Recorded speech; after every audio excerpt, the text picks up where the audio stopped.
Alright, today's video is going to be for anyone who has ever wanted to customize their entire wardrobe to fit them perfectly. I'm going to go over with you guys 4 of what I believe are the most important and useful alterations that you can learn. I'm going to show you how to hem a pair of jeans and keep the original hem, how to take in a shirt or a blouse, how to alter the neckline of a shirt or a blouse, and how to take in the waist of a skirt. So hello and welcome. My name is Bianca and this is a place to inspire and to be inspired. I love all things crafting and creating on a budget. I want this video to be something that I can reference in my thrift flip videos. So if someone needs more details on altering a neckline or hemming pants or taking in a skirt and adding in darts, this will hopefully give you everything you need. And in today's video, I'm going to be using my Singer Fashion Mate. I think this is a great beginner-friendly sewing machine. I've been using this for years, and I do have a Singer Professional 5 serger, but for most of my projects, you don't need a serger.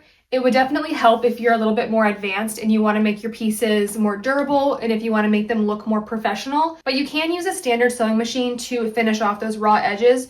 It just won't look as pretty and as professional. It will do the job though. If you are interested in purchasing this exact sewing machine, it is linked in the description. But all of the projects I'm showing you today can be done with just any standard sewing machine. So don't feel like you have to have this machine or a professional machine. I think our first project for today is going to be hemming the bottom of jeans and keeping the original hem.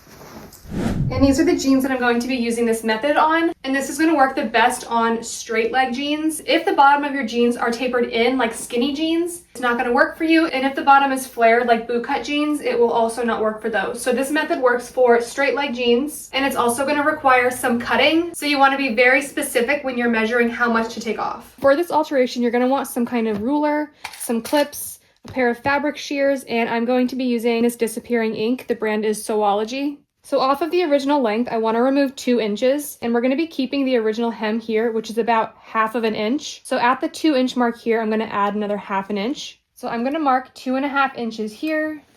I'm going to move it down, mark another 2.5, mark 2.5, and now I can cut straight across on our marks.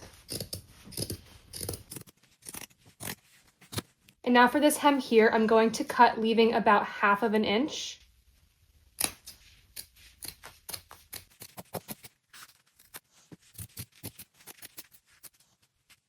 And now I can flip this inside out and I can put the good sides together.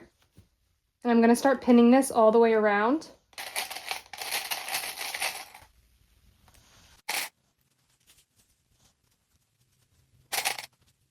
And now we're going to sew a top stitch right under this seam here, as close to this hem as we can get.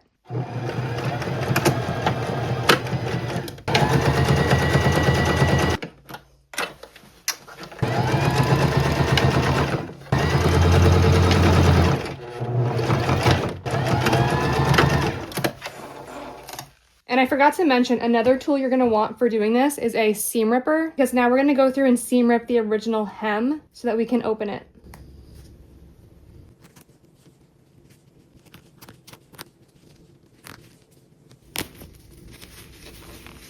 So here's the hem that we just seam ripped, and now we're going to wrap this under it, and we're going to encapsulate that raw edge with the hem like this. And on the sides here where it's a bit thicker, I'm going to cut out this old hem because we don't need it to be this thick. And now we can continue tucking that raw edge inside of that seam. And I'm going to clip as I go. And once we go all the way around, then we can do a top stitch over this portion here with a similar top stitch color.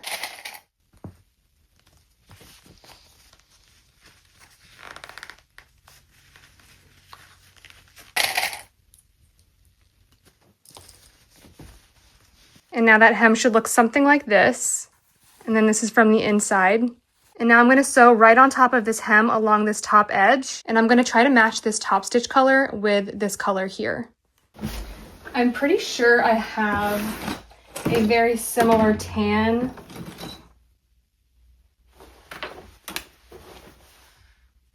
Yeah, this one matches pretty well. So we're going to go with this one.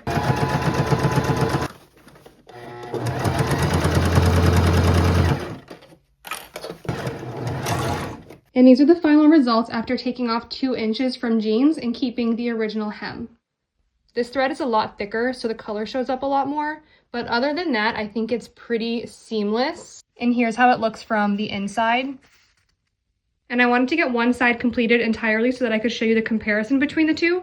And now if you were going to do this project for yourself, you would just continue on with the other side and do the exact same steps. And for our next two alterations, I'm going to be showing you on this top here. This is just a brown linen and tailor top. I thrifted this a few weeks ago and I liked the idea of it. It's definitely a little bit too big on the sides, so I just want to make this a little bit more fitted at the sides. And I like the idea of it being buttoned to here and then having it flare out a little bit from this point down. And I'm also going to be adjusting the neckline of this. I'm not a big fan of the ruffles or of this neckline, so I think I want to turn this into a square neck top. Now I do this in a lot of my videos. I take in the sides of tops and dresses in almost every thrift flip video I do. So if you're new to thrift flipping or getting into it, or if you've been doing it for a while, you can probably vouch for this, that this is one of the most used alterations. And since I've done this alteration so many times, I normally will just pinch the sides on each side, and then I will take either a ruler like this or a flexible measuring tape like this, and I will place it where the tip of my thumb is.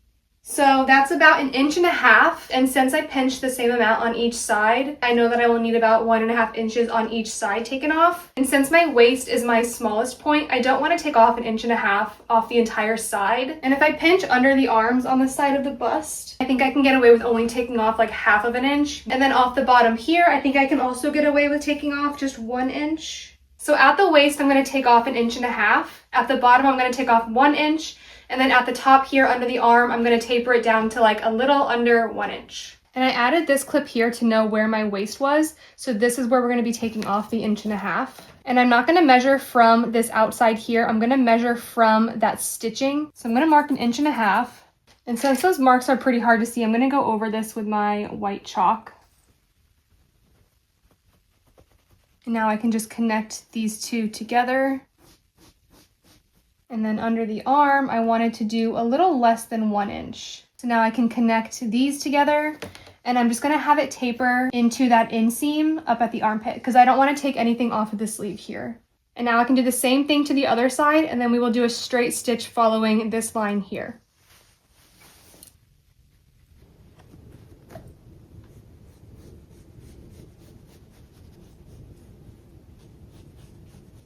Okay, so now I can remove this thread that we used for the denim. Also, for all of these projects, I'm just using a universal needle. Now for the denim, I would suggest either using a fresh universal needle and then going really slow over the thicker areas, or switching it out entirely and using a denim needle. That would probably be your best bet. But to be honest, I just hate switching out my needles, so I try to go really slow over those thicker areas.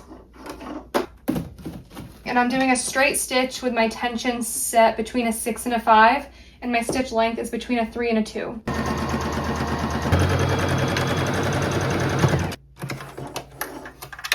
Okay, so now that the sides of this top are fitting exactly how I wanted, now I can go in and cut off that extra, and I'm going to show you how I use my standard sewing machine to do a zigzag stitch instead of using a serger if you don't have one. The results will look the best if you use your serger to seal off the raw edges, but I know that not everyone has a serger, so I will show you how to use a standard sewing machine to do that.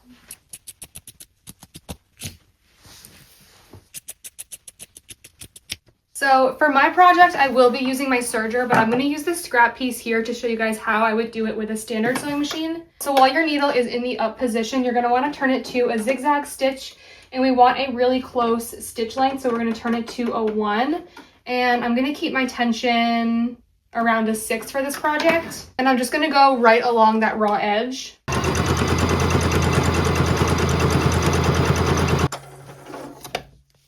And now this is what that should look like on the edge, and then this is what a serged edge looks like.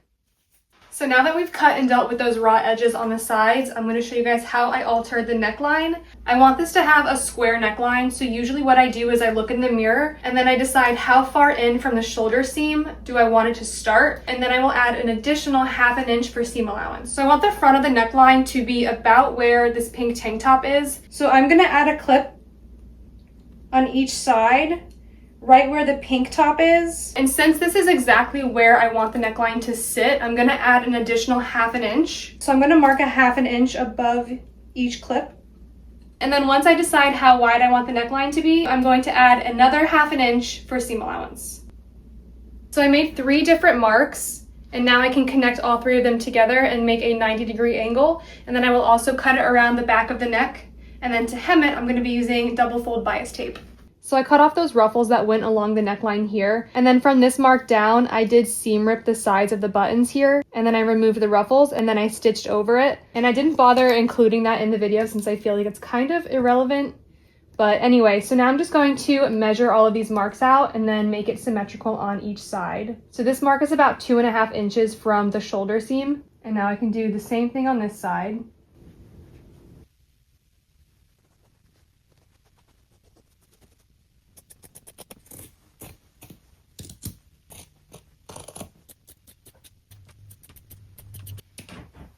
And now this is how that new neckline is looking before hemming. I'm going to be using this double fold bias tape. I get this from the craft store, but I also found out that Walmart also carries it. At least my Walmart does. I'm not sure if yours does, but I think it's worth checking because they had more options at Walmart than the craft store, for me at least. But I don't feel like going to the craft store and I only have this ivory color. Luckily it's going to be invisible. It's not going to show from the outside, so I don't mind using this ivory color, but I do feel like black would be best. So for the double fold bias tape, we're going to open it like this.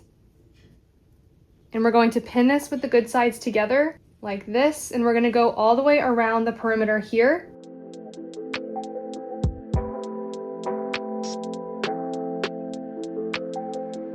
And now we can sew around the neckline, doing a straight stitch along this portion right here.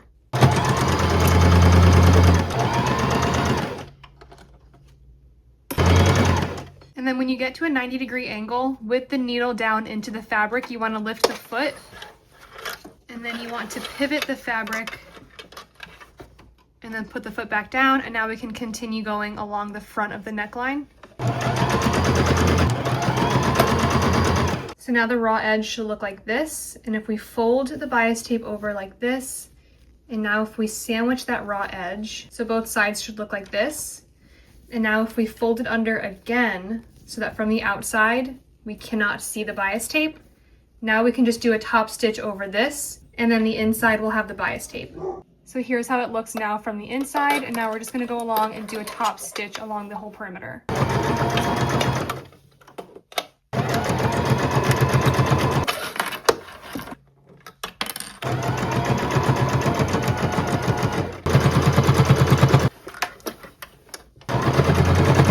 Now here's what that looks like from the outside and then from the inside. Here's the finished result on how the shirt turned out.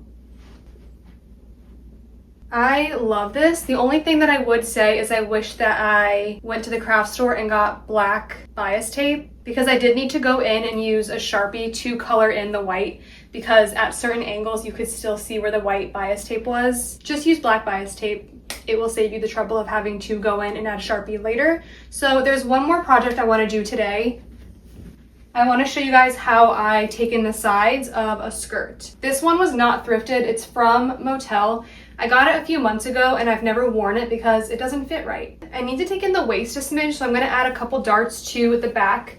Where this zipper is, it's kind of at a diagonal, and then it follows these diagonal curved seams that go along the skirt. But I think what I'm going to do is just add a couple darts to either side of the zipper, and I think I will take off 1 inch from each dart, so I'll show you how I do that.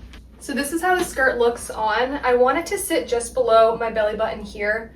From the front, it doesn't look so bad, but from the back here, there is a lot of gapping, so I want to add a couple darts. Now I'm just going to try to pinch an even amount on each side, like this. And right now I'm not worried about making it symmetrical. I'm just trying to decide how much exactly I need to take off to make it fit like this. So I'm gonna let go of this side, and now I'm just going to hold where I pinched it, and now I'm gonna measure how much fabric I was pinching off, which is about 1 inch. So I'm going to take off 1 inch from each side of the zipper, and since this is folded, it's actually 2 inches being taken off of each side. And just for the record, I did buy this in my size, but as we all know, sizes will vary from brand to brand. And this tag is right where I'm going to be making my dart, so I need to remove this side of our tag. And this is where the dart's going to be, and then once I finish, I can reattach this part of the tag.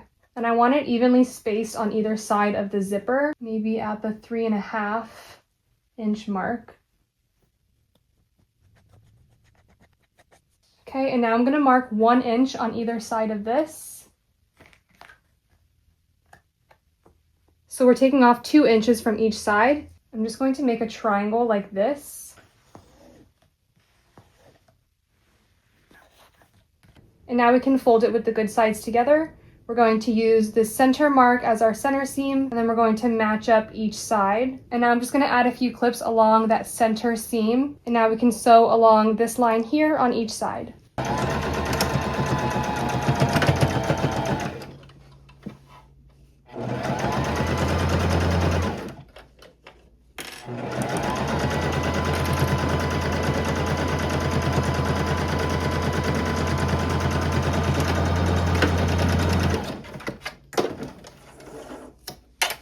So I've already tried this on and I made sure that I took off the right amount. It fits perfectly. Now I'm going to show you how I sew these flat because I'm not going to cut this off. Down the road, I might want to go in and undo this and I might want to make it bigger again. So I'm not going to be cutting off the extra fabric on the dart, but I am going to lay it flush against the waistband like this.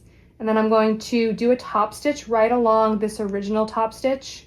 And I'm going to fold both of my darts towards the inside just to keep it symmetrical. And then once I sew these flat, I can press everything down and keep it really flat. And then I can go ahead and sew this back on.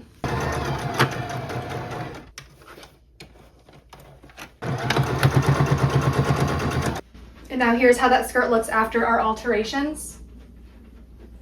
So each dart stops about here. And luckily I didn't have to cut any of the fabric, so I have the option later on to make this bigger if I wanted to. So hopefully you guys found this video useful, even if you're not a beginner. I really wanted to get this video filmed so that I had something to reference when people were asking more details on how to do some of these alterations. So thank you guys for watching, and until next week, bye!